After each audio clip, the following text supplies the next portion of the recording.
It is 15 minutes past 8. Keith Wood is with us this morning. Keith, good morning to you. How are you? Morning, Ger. How are you getting on? What do you think about the overall rude health of the Lions and the game of rugby at the moment? A nice broad existential question to start this conversation with this morning, Keith. Yeah, that's just a tad aggressive, isn't it? To start off an early Wednesday morning. It's funny, I came across a couple of quotes this week, which I'll bring them up as this conversation goes along, but one of them is, the asset is not the name, it's the quality. And the asset that we saw over the last period of time wasn't fantastic, but it goes to a backdrop, and rugby goes to a backdrop, and the Lions Tour goes to a backdrop of COVID, of isolation of players for 2 months, of no fans, of a very long season. And I ended up writing a couple of questions in terms of how are we all feeling after 18 months of COVID? You know, how fatigued are we from the mundane, from having to do an incredibly abridged version of life, you know, and how hard it has been for sports people. And I know they're getting, they get paid, and I know that they were able to play and work when other people weren't able to go out to work. But it's been tough. I think it's been very tough for them. I don't think there's a huge amount of joy in sport at the moment. So I think that's made it very, very tough. When I look at the Lions Tour, look, and I don't know whether it's because of that backdrop or that becomes an excuse of it. But if I talk about the Lions first before we go about rugby, and it's interesting to talk about South Africa too, but if we talk about the Lions is a coming together of the best players on these islands, right? So that's what it is. And in my view, the Lions is heavily player-driven, because peer-driven, because the quality of the guys that you train with on a day-to-day brings your level up. And you can talk about coaches till you're blue in the face, but what you want from a coach is a philosophy, and you want them to give you that sense of unity that requires. And that's my second quote of the day for Patrick Suskind. It's not a blend, but a unity. And it's that sense of oneness together. So I don't think we had that sense of oneness, or we did, but it was in the most conservative way possible for the Lions, until Finn Russell stepped onto the field. And, you know, I laud his brilliance, and I get annoyed by his erratic play. But this was a guy that came of age on a field as a Lion, maybe as a rugby player. And I know he's done really good things, but he took total control of the game. And he showed a level of leadership that we hadn't seen in the Lions on this tour. Where he went, everybody else followed.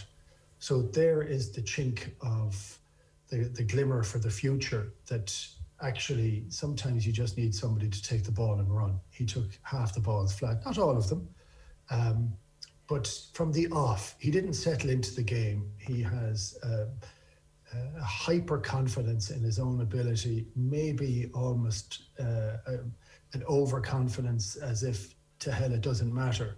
But from everything I've spoken to, from the players I've spoken to, the coaches I've spoken to, they said, my God, does it matter so much for him? But it is his way, so he has a go. And all the other players reacted to him immediately.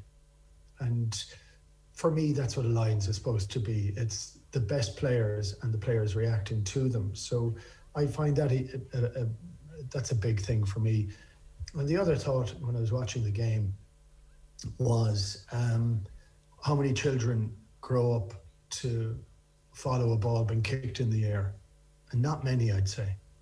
I don't know that that's one of the things that they want to do. And we're just seeing too much of that. And I would find that more annoying than South Africa's rugby.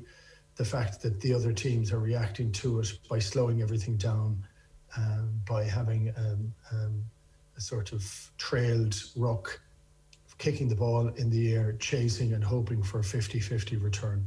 And for me, that isn't good enough. So I think we fell into a trap of playing a style where we wouldn't get beaten, as opposed to falling into a trap where we'd win.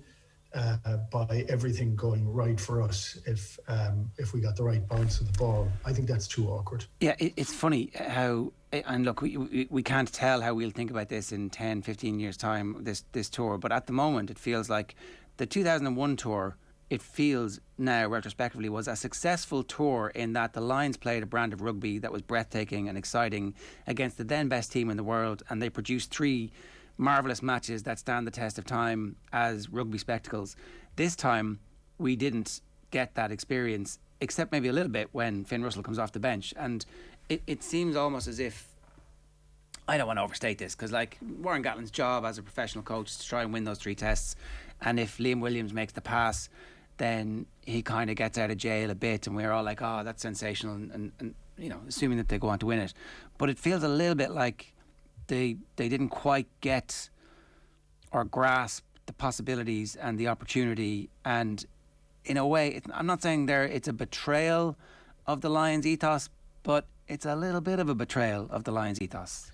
Well, I think, and I'm going to say this, I kind of agree with you and don't agree with you, and I don't like sitting on the fence, right? So let's not do it in that fashion. I think the backdrop to spending all that time with a mask on your face for 2 months means that things are made far harder. And this was the call, it's what it looks like, that this was the call that it had to be. But actually, when the opportunity arose, and it arose a few times in the series to spark something into life, it didn't spark into life. I mean, the quality of the passing in the back line was poor for a huge amount of it. And so that's, whether that is for you're not supposed to pass, or it's a philosophy that actually you're going to only take it in and kick it and play in the right area of the field. And we'd always say play in the right area of the field. And it's why it isn't just the kick into the air, because everybody gives the stat, well, New Zealand kick more than everybody. It's the quality and the type of kick. It's how you turn opposition. It's how you find space. It's not speculative up in the air. And you can have great kickers and great chasers, but that still is speculative, because it's a requirement of the kick to be absolutely perfect for the players to be able to get it. But also it has a high level of risk because of collisions in the air and elements of that. So it's a thing that should be used a couple of times a game. Yes. But it's a virus in the game, particularly in the Northern Hemisphere at the moment. Look, I think Ireland have done it too much. And towards the end of Joe Schmidt's tenure in particular, I think the last 12 months, because we had been found out the manner in which we played so well in 2018, when we got to 2019, the spaces that had been there weren't there. Some of the things weren't coming off, and we reverted to kicking it constantly. Munster do it too much. Consistently do it too much, slowing down the game. And the game, like, we've had a joy watching, and it's funny because an awful lot of the English Premiership rugby is pretty turgid. Yet towards the end of this season, we got some phenomenal games of huge quality. I think some of that is to do actually with a lack of relegation, and I've always been in favour of there being no relegation in the Premiership. Yeah. From all the time that I played there, but there was a freedom to play. So we've a huge fear of being overcoached. That's one of the things I have. And you want to coach to get your skills better, but you want to be able to express yourself, and you want to have enough of leaders on the field to be able to do it.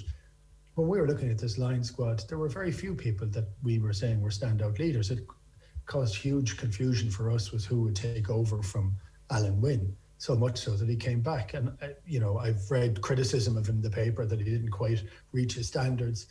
I think what he achieved in the 3 tests was pretty phenomenal, actually. Having had a host of shoulder injuries myself, for him to have the type of influence on the game that he did, which was largely heavy hitting, hard work that had to be done anyway, he did it. And he was a guy who did it. So I would have a lot of credit for him. On the point of being overcoached, Keith, do you think that is a reaction to perhaps overcoaching going on within each of the 4 unions that represent the Lions? I think there's overcoaching in that the coaches are looking at, like, it's an obsessive job description. like you're thinking, working day and night to how you can do things better. Like, what's to stop you tinkering all the time? And what's to stop you looking at every single piece of data and statistic and say, well, this will mean that we get a win. If I go back to South Africa for a moment and the criticism of South Africa's play, I don't subscribe to that criticism at all.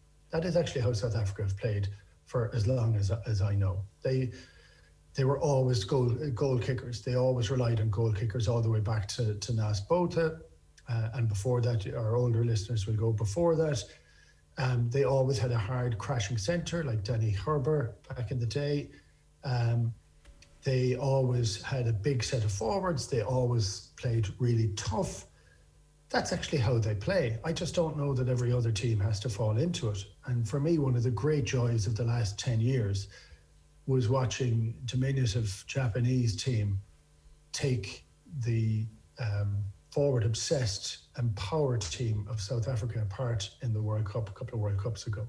Like, that goes down as one of the great performances, but it requires the highest level of skill. And I think we're falling too often into the idea that we need to emulate South Africa. And I've always said it, that the team that's closest to us is Australia, because we don't have the absolute ingrained skill that the Kiwis have. And no, I wish we did, and I wish we got ourselves to the idea that coaching from kids was entirely to do with the ball and handling and understanding where it is, and then that 2-to-1 never not happens, if that makes sense.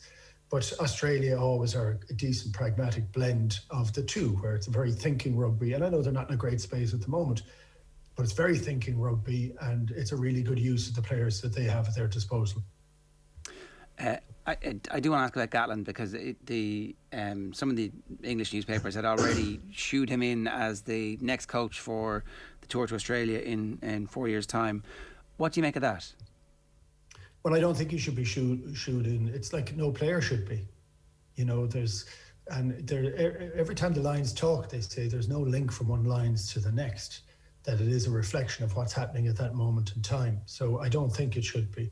I think he has done some pretty amazing stuff, and I'm critical of him, and I have been critical of him in the past, and that's fine. That doesn't take away from some of the things he's done. Stuart Barnes wrote an article during the week on the Times where he has pretty much a fairly hefty cut at him, and I can see that side of it too, actually. And but for me, I want there to be a sense of freedom for the Lions to play. This is the best of the best. This is aspirational. That's what I'm looking at when I look at the Lions. And I've read a huge amount of negative commentary, whether this is a anachronistic, imperial team, but this is a tradition of over 100 years, 130 odd years, of the coming together of four teams, that it's incredibly awkward. People say, well, when Northern Hemisphere teams can go down and beat a Southern Hemisphere team, why do we need four teams to do it? It's because of the rarity value. It's because of the difficulty of it. It is because of the coming together of the four teams.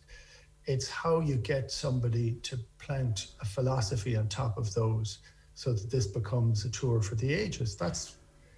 Because that's aspirational, but it's aspirational for players. So Gatland's the wrong person to do that, though, isn't he? And at this point now. Well, I think Gatland is an incredibly good, pragmatic international coach. You know, he has led Wales to a good few Grand Slams and championships. He's done very well. He's got Wales to a semi-final of a World Cup, and Ireland haven't got there. So there are lots of things that he has done well. He's had a Lions Series win in Australia. He had a draw in New Zealand, which was, and some incredible performances that were in the midst of that. But on this tour, we just didn't get to, there just didn't seem to be the spark. So I used to describe, and I know we've definitely gone over this, but and I used to describe Ian McGeechan as the best coach of great players I've ever seen. And the reason for that line was he he said, look, you're here for a reason. You're here because you're the best players on the 4 teams. And so we expect you to play at a higher standard than you've played up to this point because you're playing with better players. This is the philosophy in which we play. It's not overcoaching. I know coaching has changed since I've played, and I know the game has changed, but it is still about attacking space and having the skills to do the right things and to see it. I don't know that it's about having a fully programmed gameplay where you kick the ball off the field or up in the air for a huge amount. So, like, McGeechan's view on that was, it's up to you what you want to do. You know, any of the interplay that was on, you mentioned the 2001 Lions tour, none of that's coached. The idea is the philosophy to say, well, you have the freedom to go and play. And the expectation is that you'll play at the highest standard because it's incredibly difficult. And it might be 2 or 3 pieces of play that are higher standard than you'd normally play. That's all. That's, for me, that's the one of the best windows for rugby is the difficulty of coming together as 4 teams, and it is getting them to play and to show things that excite more people to follow the game. And look, I think if there had been fans in the stadiums for those games and it had come down to Mornay Stain kicking and the entire place had been silenced for that kick, like, then it would have been one of the most dramatic things that we've seen over the last period of time. And there's every chance that the fans would have had marginal enough impact on that, perhaps with the red cards and the refereeing. It would have been ratcheted up even further than it was by Razzie. And so I totally buy your point that actually what we need to do is take a step back and view this through the prism of COVID. And I think that was a brilliant start to it. One last thing that we need to just get through is the back page of the London Times today has a story, and it seems well sourced. There's 2 reporters' names on it, that Rassie Erasmus faces a severe punishment for his video outburst. This will involve a time of being banned from the stadium. So it says that there will be a hearing in 2 weeks' time. So he'll be allowed to continue to work for the games against Argentina over the next 2 weekends, but he could face a number of sanctions, including a stadium ban. The case is unprecedented, and World Rugby is understood to want to make a statement to protect the game's values. Should Razzie be banned? Look, I thought the rant was dreadful, and I really did thought it was dreadful, but I'm going to just flip back a little bit. I want Lions tours to be about the players. I want them to be about the guys that step onto the field, and this tour was a lot to do with coaches and directors of rugby and managers and their conversations off it. It was a huge amount to do with the referees and World Rugby and not having a proper plan for having an extra TMO down there. That caused a lot of the controversy that was there. It was one play followed by another play off it, and it actually does a disservice to rugby. I think he will be sanctioned, and I think he should be sanctioned for it because, look, I ended up watching the 3 matches, and sometimes it's very hard to have the confidence to stop and say, this is something we've done for a long while and it doesn't work well enough. In fact, it's making it worse. I got to the opinion that the TMO had to go because we are undermining and destabilizing the referee to make the call. And people talk about the referee has too much authority, but it's the conversations that seem to happen going in and around it. So if you were checking 10 times to see whether a ball may or may not have gone forward, that's not a spectacle. That is so frustrating for every fan. And if you have a query at every single ruck, and there is a query at every ruck, and all rugby players accept the fact that, yeah, he was off his feet or he wasn't, and then it comes down to the spirit of the law and the referee's interpretation to say, well, he went off his feet first. But we've gone into this idea where everything is is up for review, everything. And that played actually into South Africa's hands. Well, that second test, first half being 60 minutes long, is like it's a joke. Yeah. It's a joke, and it's wrong. And so, look, I actually think World Rugby need to look at the TMO. I think they need to make certain that it's there and considered for for dangerous play. So anything to do with dangerous play, absolutely, that we can't have any dangerous play in it. But if we're looking for potential knock-ons, if we're looking to see for the grounding of the ball in the back of a maul that's going over it, I think you need to go back to the idea, is that a try? I think it's a try. Let's call it a try. Yeah. And for that to happen, it requires TV companies to say, well, we can't go through death by replay to try and check and see whether this is the case, because you have to take the fact that some things, like it has to be exciting, it should be 40 minutes. I often go back to the 1973 Barbarians game, and I know it's a Barbarians game, but half the passes were forward. Who cares? They're the best tries of all time, you know, and there has to get to a point of where you can play and say, well, I think he's put it down, and that's fine. Yeah. So you're saying if his foot's in touch, well, actually, if his foot's in touch, we should look at that. And there's we just need to narrow the focus of this hugely. And I think if that happens, the game becomes stronger for it. And that could be the best outcome from this Lions tour, is that we try and get rid of some of the detritus that's floating around the game. Well, that would be great. That would be some legacy indeed. Keith, good stuff. Thanks a million for joining us. Cheers. Cheers, gents. Keith, we're giving us some thoughts there on the Lions tour this morning.